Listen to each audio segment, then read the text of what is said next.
Welcome back to On Right Podcast. Here you have Elijah alongside Grant. We're going to dive into another Michigan week. That is, we took on Nebraska, beat them down pretty good, 34-3 victory. And I'm just kind of going to throw it over to you. Overall, I was very satisfied. Kind of want to see what you have to say about the game and how you feel about the squad so far. 10-0. Yeah.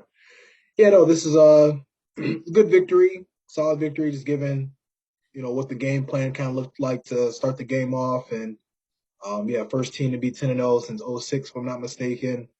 So that's something to definitely be proud about and not just shoe off to the side. Um, and I do like how, they tried to, work in a little bit of that passing game, like earlier on in the game, just kind of see what it looks like to see if it's there. It didn't hit on as many as you'd like, obviously, but I think it's good to just see that, they're still getting close, getting close. There's one that I think should have been caught, and there's another one, a couple that were just kind of, overthrown. But I think JJ sounds like they're working on it pretty hard and working on it pretty heavily. So that's always good to see. Defense dominant as usual, run game, did what they're supposed to do. I think probably a key takeaway for me would just be, I don't know, kind of toward the end of the game. Saw kind of people kind of limping off the field. Donovan Edwards got pulled. I think he might have a shoulder injury that he's working through. That they just wanted to just take him completely off the field and just not even deal with it or worry about it. We had a couple guys that were injured 2 weeks ago that came back and played this week. Still got some guys that sat out, and I didn't love seeing Mike Morris limping off with like 5 minutes left in the fourth. I'm not really understanding why a player like that is still in the game when the game was pretty much done and over with, like mid third. But overall, solid victory. At this point, it's survived in advance. We talked about how the playoff, when you're in the Big Ten, it starts a little earlier than just the actual playoff. It starts the regular season. And yeah, just looking forward to seeing, how they fare against Illinois this upcoming week. Yeah, no, I think you hit it right on the head with just a solid victory across the board. Michigan coming in playing good November football. That's what we ask from the team. Every week in the Big Ten is a march closer to the first college football playoff game, which, as far as I'm concerned, is going to be Michigan Ohio. That's a road playoff game for Michigan, but I think that's what we're marching to, and you have to continue to do that. I think we had another 260 something on the ground. JJ had an okay passing game. I think he only had like 8 completions for $130, a couple of touchdowns. The one read option where he pulled it and right in the red zone. That's a little bit more what we're looking for when you got Blake in the backfield, or even Edwards for that matter. All eyes are going to be on them. I believe Blake still leads the country in touchdown rushes, so that's what we're looking for when it comes to Michigan football. And I think they gave it to us again, and we thought a couple of weeks ago we were looking at this Illinois game as something crazy, but I think they seem to be falling a little bit. So once again, we're just taking care of business and sharpening our tools. You brought up the passing game, and that's still needs to be worked on. Clearly, you brought up in pre-production here just to kind of stretching the field a little bit, starting to hit some of those 30, 40-yard bombs. And I think, or, whatever you want to call that. And I think we have sprinkled that in there. And we seem to come out every game early and hit a good 30, 40-yard chunk. That seems to be kind of our game plan. I'm noticing where right off rip, we'll sneak and hit one. And I think that's to kind of give the confidence to JJ that, you can't go out there and do this. But we still need to see those deep balls landing, those, like we did in week 1, week 2, week 3, where there's 50, 60-yard bombs, chunks, large touchdowns, kind of just blowing the top off the defense. We haven't had one of those in 8 or 9 weeks here. I think as successful as we have been, that we're going to need to land a bare minimum of one of those versus Ohio. And I would love to see one prior to that. But the offense is rolling, and JJ doing everything he's asked of. Playing clean football once again, standing tall out there. It was started the game snowing a little bit. It was cold, and week in and week out the team shows up and just and Yeah, like it's Put 50 put and the no vice snow. grip on. Yeah, Yeah. absolutely. One thing I'll say too is with the offense, one thing that I've noticed that it's been good to see is the last couple of weeks, just the red zone offense. JJ, he's just showing his accuracy. He's got some great accuracies. They've let him kind of throw, 30 yards on in, 20 yards on in. And against Rutgers, we talked about how he was getting hit, beat up, a good part of that first quarter.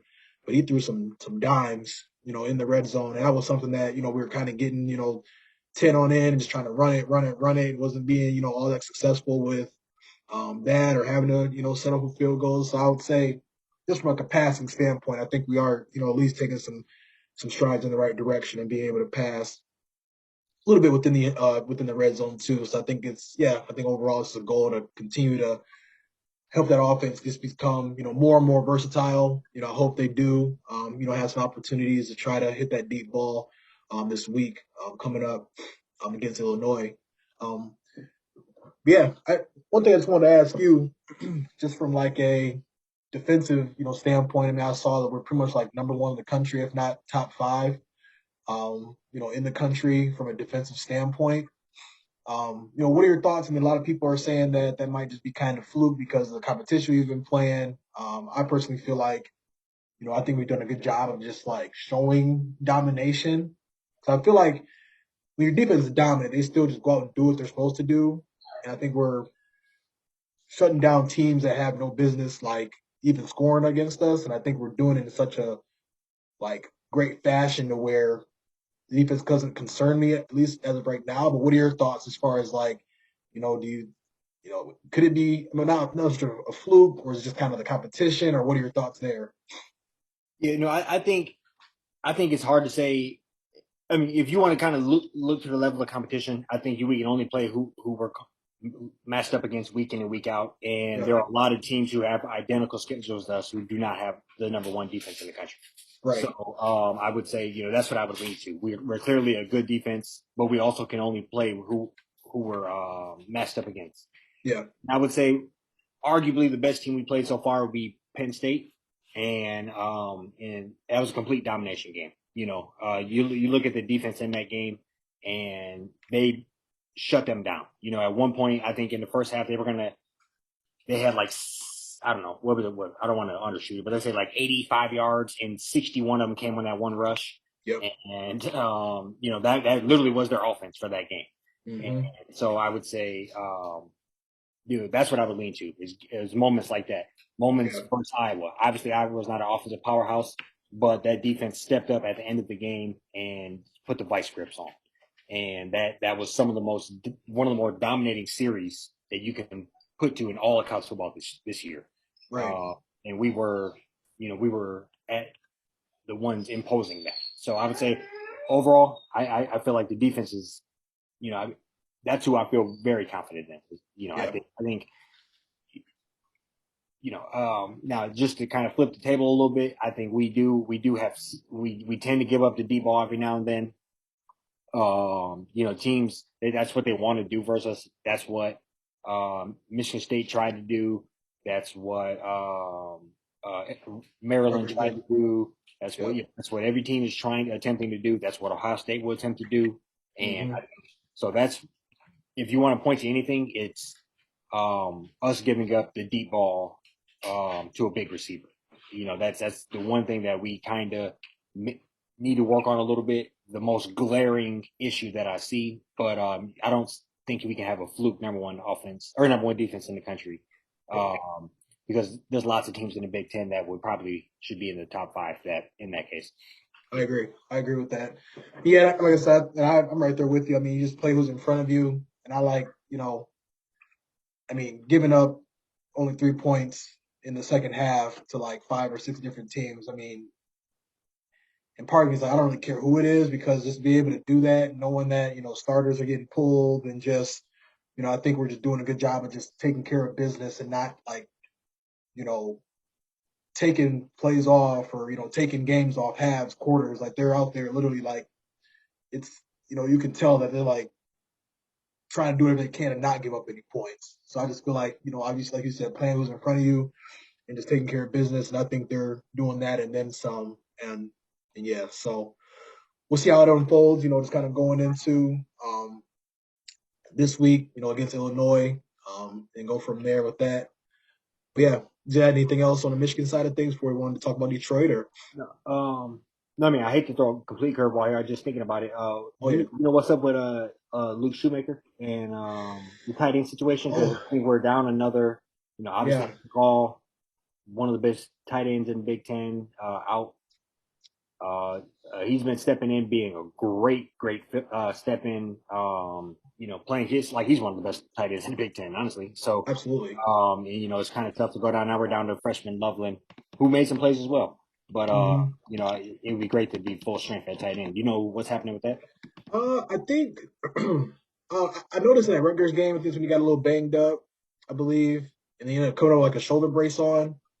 Um, I'll assume that's what the case might be. They usually keep injuries to players like under wraps quite a bit. I'm sure we'll learn more about it as the week goes on this week and just kind of seeing who will be available. But hopefully not anything. Hopefully more of just like a precautionary side of things to where they just either hold them out for this week or hold them out for next week. Um, but yeah, wish that there was more information around, at least No, for sure. Fair enough. what the status was. But it is what it is. Yeah, no, and I think just something I wanted to know, and I think just talking about the team getting a lot of players back off injury, and that'd be the Detroit Lions. Yeah. Their defense is starting to get a little more full strength. Young players stepping in, coming into their own, whether it's Hutch or Kirby Joseph or whoever the case may be.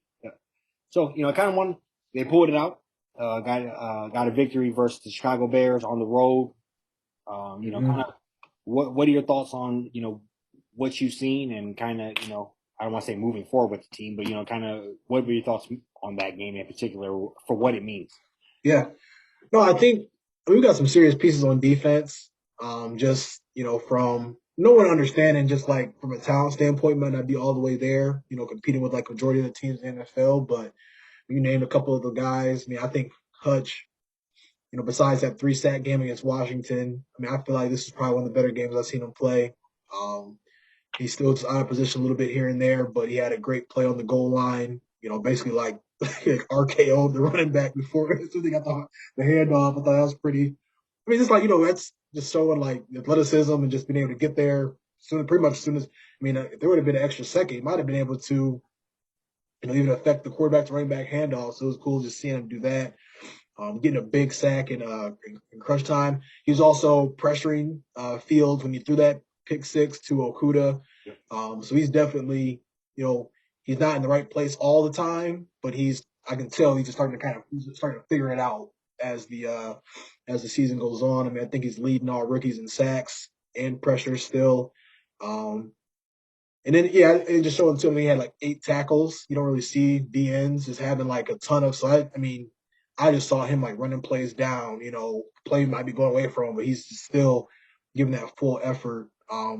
Yeah, and Joseph too. I mean, I think it's good. It's good seeing Kirby Joseph out there, especially with Tracy Walker. Out for the season. It shows that we at least have somebody back there that can fill the void or play beside Tracy potentially, whatever that kind of looks like. And um, yeah, you don't love getting down 14 the way that they did. Offense is still a little shaky. Offense is a little shaky here and there, but they're to put together a couple solid drives to help us pull out that victory overall. So I'd say it was a solid win for given the circumstances, where we kind of put ourselves, before we made that comeback.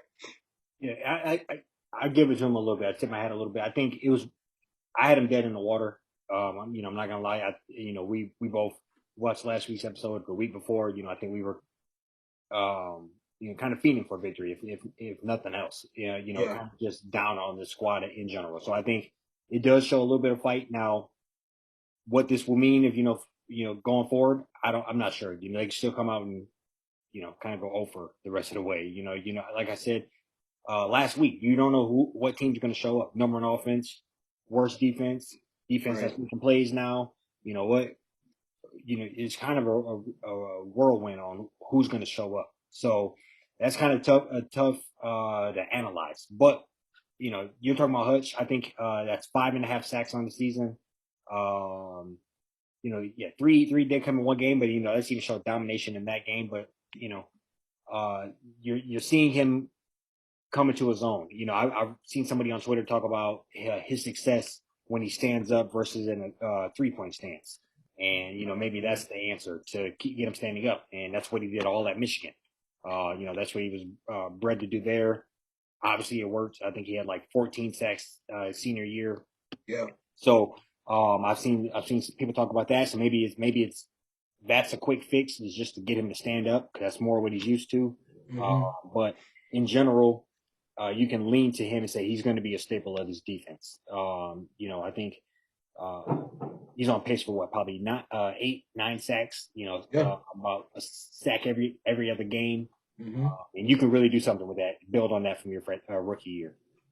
Kirby Joseph, another guy, another Big Ten guy, and other than he got blown, he got kind of exposed on that one deep ball. But that's a live and a learn. That obviously happens to safeties Oh yeah. time to time anyway. Even the best of the best, but that's a live and learn situation. He's still a rookie, and then very shortly after he was flying around making plays. Also tip my hat to Jeff Okuda, a guy that I've been down bad on, ever since he got drafted. Maybe a little too high, getting picked on, injury, coming back, not looking so hot at the start of the year. He had a game. Uh, you know, First pick six in 4 years uh, for the Lions, and he was the one doing that. So I think overall, he's coming to his own as well. And I think even if I do think there was some of that, hey, I'm gonna step up and play big versus a guy that I probably was a freshman on my senior year squad. But I think Yeah.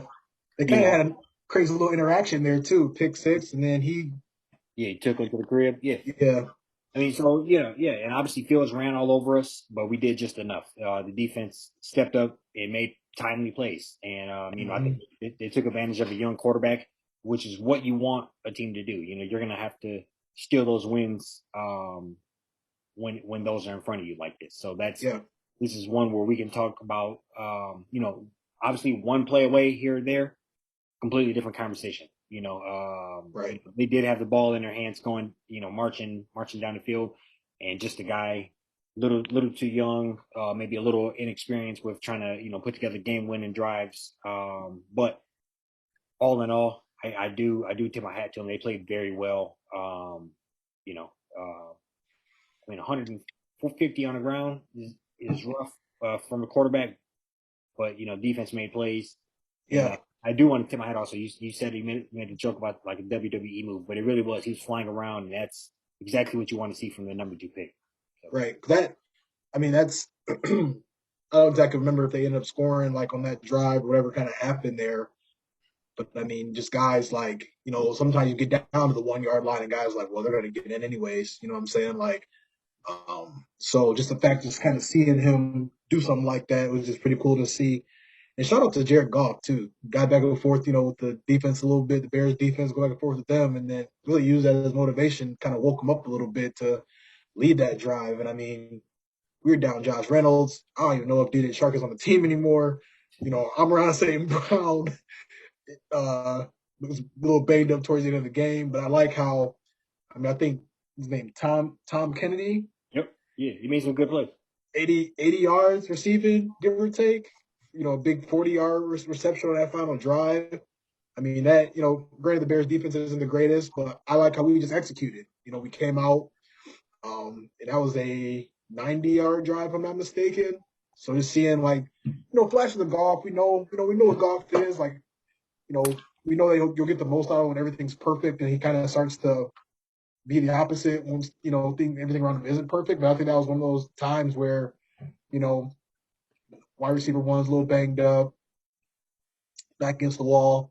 Not everything's perfect. You're throwing at guys that, might have been on the practice squad earlier in the season, and just being able to make the throws necessary, sitting in there, not scared to take a hit if one's coming. They just did what was necessary. And I think just the kind of cherry on top of everything, two-game win streak, both against division foes. So, I mean, we don't really know what's going to come of what's going, as far as the rest of the season. But just kind of having those in your back pocket, anything can happen at this point. So I'm just looking to see what they can potentially keep, do going forward here. Grant saying Lions to the playoffs. I still think they finished with six, six wins. I think there's a couple more in there over the next, few weeks of the season that they should be able to steal. Um, but I think this was just, I'm still just kind of surprised, they're able to pull it out the way that they were. But yeah, it's huge that they were against division opponents. That kind of stuff does, come into play if you control, if they continue to play well, it could benefit us in, some way, Yeah. maybe. No, I still think six is slightly generous, but I do think who knows at this point. It's we're Right. half group, so And you yeah, like to get. I mean, you got the Bears on the road, so now they got to come to Detroit. yeah. So that's Lions already. headache. Lions to the playoffs. Heck, what about that? Yeah, no. You got anything else? Anything else for the people? No, that's all I got. Good week of football. This is a rare occasion where Michigan and the Lions both pull out a victory in the same weekend. So we'll see what happens this upcoming weekend. Yeah, we'll be back at it Wednesday. We got college football rankings coming out tomorrow. Then we're gonna get into the mighty alumni and yeah, see what happens. Yep. Sure. The next time.